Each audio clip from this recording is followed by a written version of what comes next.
제가 뭐 많은 능력이 있어서 이 자리에 있는 거 아닙니다. 다만 여러분들과 함께 윤석열 독재 정권과 맞서 싸우라고 하는 여러분들의 명령 때문에 이 자리에 있는 것이라고 생각합니다. 온 힘 다해서 끝까지 싸우겠습니다. 여러분과 함께 김준혁의 승리가 아니라 민주당의 승리로 여기 계신 모든 분들과 함께 반드시 승리하겠습니다.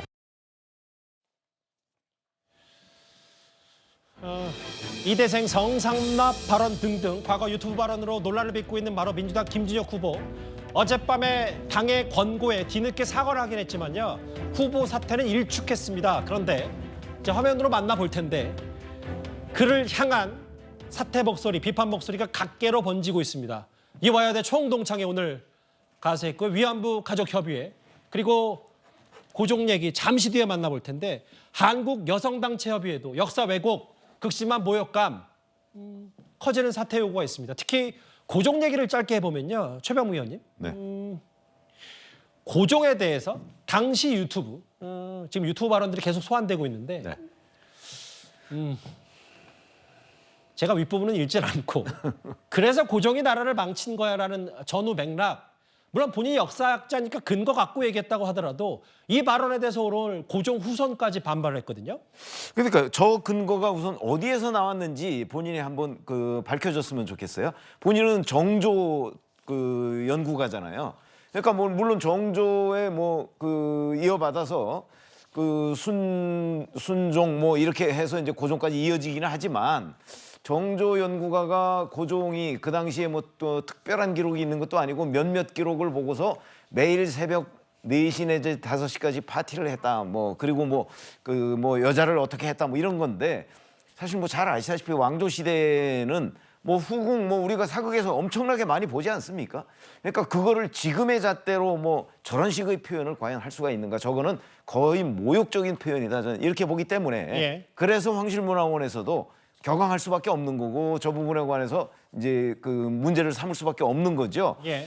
자, 근데 이제 김준혁 후보의 경우에는 저뿐만이 아니고 본인이 유튜브에서도 궁중 에로 전문가라고 이렇게 얘기를 한 적이 있어요. 예.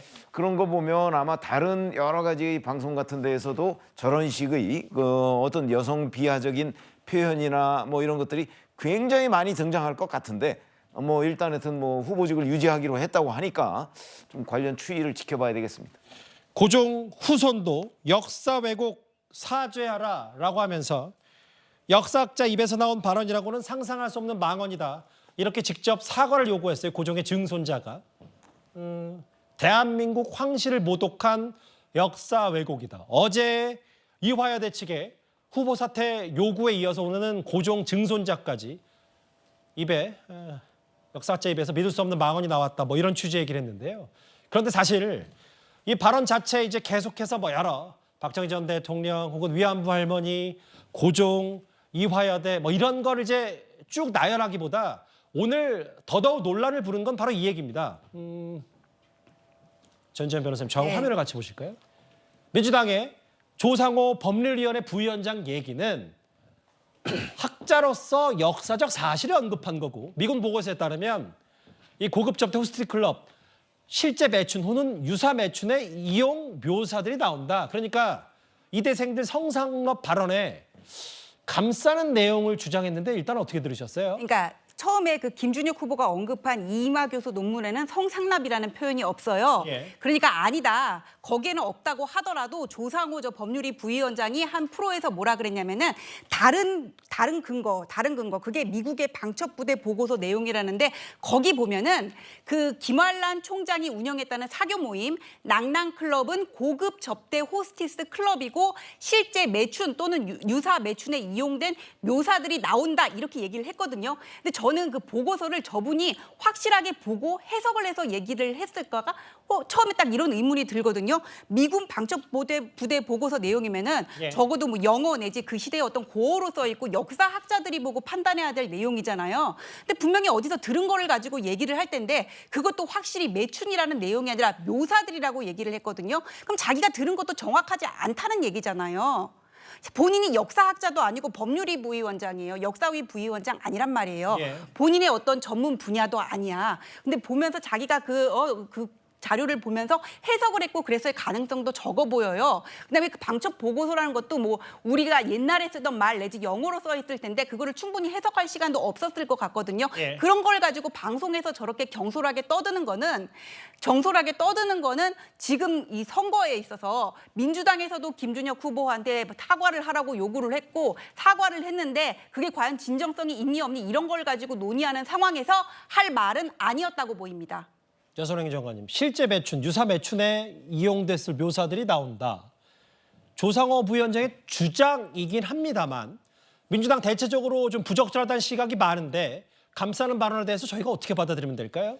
아마도 뭐 그 지금 상황에서 김준혁 후보 뭐 이야기, 김준혁 후보 논란에 대해서 뭐 감싸는 민주당 뭐 이쪽에 있는 진영의 사람들은 없을 것 같아요. 조상호 부위원장의 발언도 그 이제 막 뭐 맥락을 좀 따져봐야 되겠지만 뭐 이게 이제 전혀 근거 없는 이야기가 아니다. 그러면서 이제 뭐 몇 가지 뭐 시중에 떠돌아다니는 뭐 그런 이야기들 아니면 언론 보도 이야기들을 끄집어내면서 이런 것도 있었다. 그냥 뭐 설명해 주는 것이 아닐까 이런 생각이 드는데요. 저는 지금 뭐 김준혁 후보가 과거에 했던 발언들이 굉장히 논란이 되고 있는데 이 사건에 대해서 뭐 진실 여부를 뭐 따지는 것보다 어쨌든 지금 국민들이 받아들이기엔 굉장히 어렵잖아요. 뭐 어려운 뭐 사실이기도 하고 그렇기 때문에 김준혁 후보가 굉장히 낮은 자세 그리고 뭐 김준혁 후보를 포함한 주변에 있는 사람들까지 약간 낮은 자세를 보여야 되는 게 지금 선거 국면에서는 필요한 자세이다. 저는 이렇게 생각을 합니다. 낮은 자세 얘기를 하셨어요. 오늘 민주당에서 김준혁 후보 질문이 나오니까 뭐 비교적 이런 얘기를 했는데 한번 일단 듣고 와서 관련 논의 더 해보겠습니다. 본인이 그 해당 문제에 대해서 굉장히 진지한 사과를 한 것으로 저희도 확인했고 또 그 이후에 본인의 여러 가지 사과의 의사를 전달하기 위한 여러 가지 과정이 있을 것으로 알고 있습니다. 그런 부분은 본인이 앞으로 어떻게 할지 조금 지켜보시는 것이 좋을 것 같습니다. 세종갑 당시의 상황과 그 이후에 여러 가지 제기되는 상황의 맥락적 차이에 대해서는 이미 드린 말씀으로 가름하겠습니다. 1차적으로는 후보가 대처하는 것을로부터 시작해서 대처해간다는 말씀은 이미 여러 번 드렸습니다. 바로 최병우 의원 말씀하신다면요? 아니 지금 민주당에서 이제 진지한 사과라고 얘기를 하겠지만 저희가 본 거는 어저께 오후까지만 해도 김준혁 후보는 이 부분에 대해서 사과할 생각이 없었어요. 예. 그리고 각종 증언이나 아니면 논문에 근거해서 쓴 것이다. 그리고 본인이 SNS에다가도 그 논문 이름까지 다 논문 이름과 제목까지 전부 다 공개를 했잖아요. 근데 그 내용에 보면 그런 내용이 없어요. 이렇게 되니까 이제 당에서는 문제가 되니까 사과를 해라라고 해서 떠밀린 사과지 예. 그게 무슨 진정성이 느껴지는가 하는 부분에 저는 의문을 제기하고 오늘 이제 조상호 변호사가 지금 얘기한 저 낭낭클럽 뭐 이런 얘기를 하는데요. 예. 김준혁 후보는 그 당초에 낭낭클럽을 김환란 전 이대 총장이 운영하는 걸로 얘기를 했지만 그 역사적 사실에 보면 낭낭클럽을 실제 운영하던 사람은 김환란 총장이 아니고 모윤숙 시인이에요. 예. 그러니까 그런 것도 다 사실관계가 달라요. 그런 부분을 좀 알고 발언을 했으면 좋겠다 이런 생각이 듭니다. 소정숙장님, 이제 어제도 뭐 뒤늦게 당이 권고한 다음에 사과한 것 때문에도 비판 목소리가 많았는데 사퇴는 일찍했고 지금 양문석 후보, 김준혁 후보 두 사람이잖아요. 민주당의 논란거리. 근데 양문석 후보가 애초에 처음에 뭐 대출 의혹만 불거지니까 그럼 내 대출 때문에 누가 피해자가 있냐? 혹은 언론 탓하면서 이거 내가 국회의원 입성하면 징벌적 뭐 손해배상제도 하겠다 막 이렇게 했다가 고개를 숙였었는데 김준혁 후보도 뭔가 스스로가 일단 사과를 한 모양새인데 같은 당 소속의 이제 조상호 부위원장이 이거 다 유사매춘, 실제 매춘이 있다고 얘기를 하면 뭔가 또 논란을 장 자체에서 부추기는 건 아닌지 어떻게 보십니까? 이게 이제 가랑비 조금씩 맞다 보면은 자신도 모르는 사이에 옷이 젖거든요. 처음에 가랑비 맞을 때는 아니 뭐 별거 아니야 이러고 그냥 가는데 결국 시간이 지나면은 옷이 전부 젖는 상황이 됩니다. 지금 양문석 후보나 김준혁 후보의 이 대응 이런 것이 이제 전형적으로 그런 케이스에 해당이 되지 않나 싶은데 그러니까 초기에 어떤 이슈가 불거졌을 때 초기에 그것에 대해서 어떻게 대응하느냐 이것이 굉장히 중요한데 두 후보 다 뭐 별 문제 없다라고 오히려 그것을 이제 부인하는 그러한 쪽에 섰었고 당은 이제 그건 뭐 개별 후보들의 문제다 이렇게 이제 처리를 했는데 현재도 그 흐름이 유지가 되고 있는 거죠. 그런데 상황이 이제 악화가 되면서 어쨌든 두 후보는 거기에 대해서 사과를 하고 하는 이제 그런 상황까지 됐습니다. 여기까지 지금 상황이 왔습니다.